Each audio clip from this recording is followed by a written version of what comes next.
ദൈവതിരുനാമത്തിന് മഹത്വമുണ്ടായിരിക്കട്ടെ.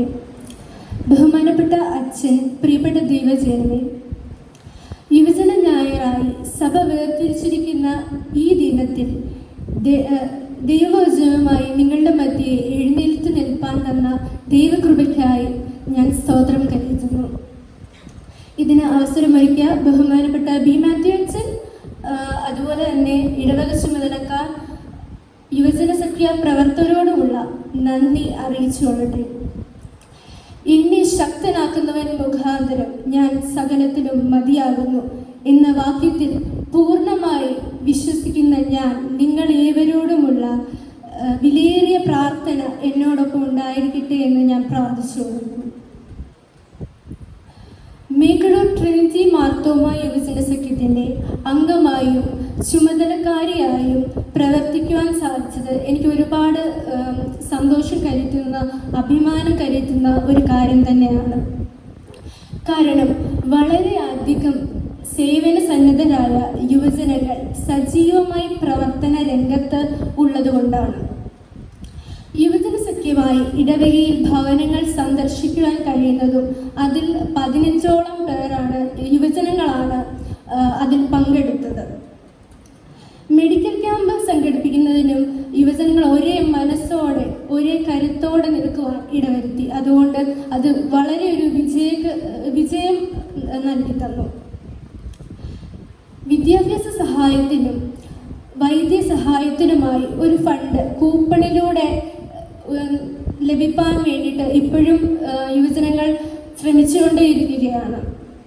Senior സിറ്റിസന് വേണ്ടി ഒരു elders VBS, senior friend meet, musical night ഇതെല്ലാം നടത്തുവാൻ ഞങ്ങൾ ആഗ്രഹിക്കുന്നുണ്ട്. ബഹുമാനപ്പെട്ട അച്ഛൻ്റെയും ഇടവക ചുമതലക്കാരുടെയും എല്ലാവരുടെയും പിന്തുണ കൊണ്ടാണ് ഇത്രയും ഞങ്ങൾ ക്രമീകരിക്കുവാൻ സാധിക്കുന്നത്. ഇനിയും നിങ്ങളുടെ ഇടവക ജനങ്ങളുടെ എല്ലാവരുടെയും പ്രാർത്ഥനയും സഹായ സഹകരണം ഉണ്ടാവേണമേ എന്ന് അഭ്യർത്ഥിക്കുന്നു. യുവജന ഞായറായി വേർതിരിച്ചിരിക്കുന്ന ഇന്ന് സഭയായി ചിന്തിക്കുന്ന വിഷയം യൗവനം ക്രിസ്തു ശൈലി, യൂത്ത് ഇൻ ക്രൈസ്റ്റ് സ്റ്റൈൽ. അതിനാസ്പദമായ വേദഭാഗങ്ങളാണ് നമ്മൾ ഇന്ന് വായിച്ചു കേട്ട 1ഉം 2ഉം പാഠഭാഗങ്ങളും, സ്ലീഹ, ഏവൻഗേലിയോൻ. ഇതൊക്കെ അതിൽ ഏവൻഗേലിയോനായി വായിച്ച വിശുദ്ധ മത്തായി എഴുതിയ സുവിശേഷം 19-ാം അധ്യായം 16 മുതൽ 22 വരെയുള്ള ഭാഗം നമുക്ക് ധ്യാനിക്കാം. അതിൽ ആദ്യമായി ഞാൻ പറയാൻ ആഗ്രഹിക്കുന്നത് അവൻ ശരിയായ ചോദ്യം ചോദിച്ചു എന്നുള്ളതാണ്. ഗുരു, നിത്യജീവൻ പ്രാപിക്കേണ്ടതിന് ഞാൻ എന്ത് നന്മ ചെയ്യണം? ഈ യുവാവ്, ഇവിടുള്ള ഈ യുവാവ് നല്ലൊരു ആത്മീക ചോദ്യവുമായാണ് യേശുവിൻ്റെ അടുക്കലെത്തുന്നത്.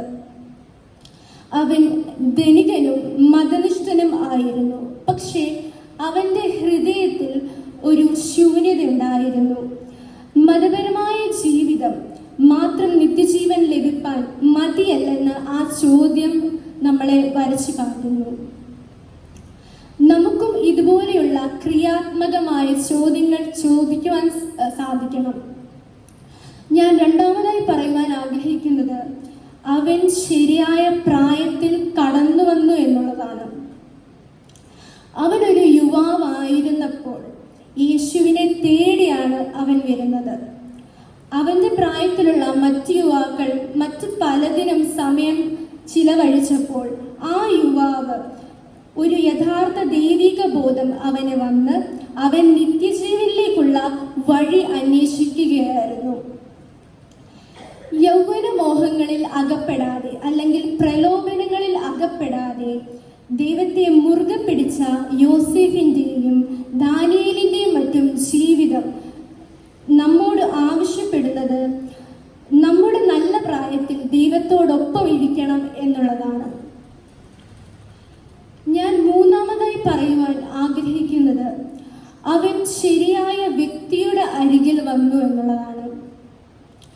നിത്യജീവനെ കുറിച്ചുള്ള സംശയമായി ആവശ്യമായി ഒരു യുവാവ് വന്നത് യേശുവിൻ്റെ മുൻപിലാണ്.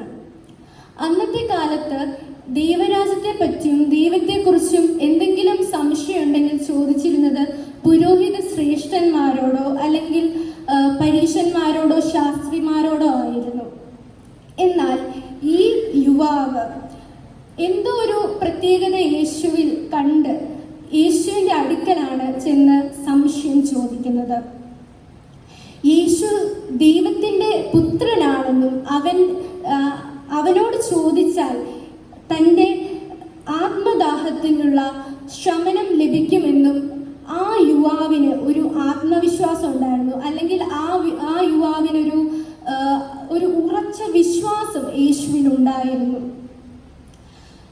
നമുക്കും യേശുവിൽ ഈ ഒരു വിശ്വാസമാണ് വേണ്ടത്. യേശുവിൽ പൂർണ്ണമായി നാം വിശ്വസിക്കുക, അവനിൽ പ്രത്യാശിക്കുക. യേശു നമ്മുടെ സകലത്തിലും മതിയായവനാണെന്നുള്ള ബോധ്യം നമുക്കുണ്ടാവണം. നാലാമതായി ഞാൻ പറയുവാൻ ആഗ്രഹിക്കുന്നത് അവൻ ശരിയായ മനോഭാവത്തോടുകൂടെ വന്നു എന്നുള്ളതാണ്.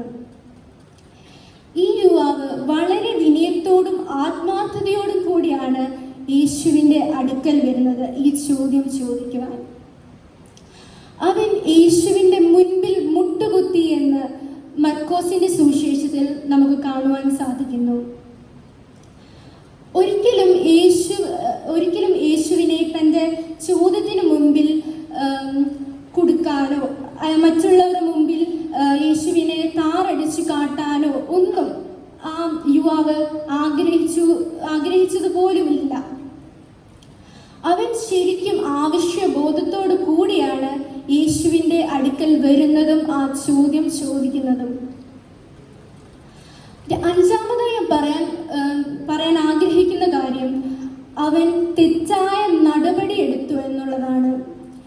അവൻ യേശുവിൻ്റെ ഉത്തരത്തിൽ ദുഃഖിച്ച് വിഷാദിച്ച് പോയി കളഞ്ഞു. കാരണം അവനൊരു സമ്പന്നനായിരുന്നു.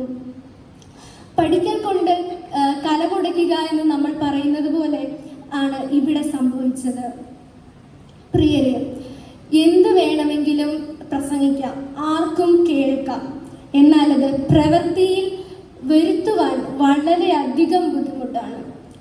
അവൻ ശരിയായ ചോദ്യം ചോദിച്ചു, ശരിയായ പ്രായത്തിൽ കടന്നു വന്നു, ശരിയായ വ്യക്തിയുടെ അടുക്കൽ ചെന്നു, ശരിയായ മനോഭാവത്തോടെ വന്നു. എന്നാൽ അവൻ തെറ്റായ നടപടിയെടുത്തു. പ്രിയ വിശ്വാസ സമൂഹമേ, നാമും ദൈവവചനം പഠിക്കുകയും ധാരാളം സന്ദേശം കേൾക്കുകയും ചെയ്യുന്നവരാണ്. എന്നാൽ അത് പ്രാവർത്തികമാകുന്നുണ്ടോ എന്ന് നമ്മൾ ആലോചിക്കേണ്ടിയിരിക്കുന്നു. ആയത് ഇന്നത്തെ വചന കേൾവി ഇടയാക്കട്ടെ എന്ന് പ്രാർത്ഥിച്ചുകൊണ്ട് വചനധ്യാനം ഇവിടെ ഉപസംഹരിക്കുന്നു.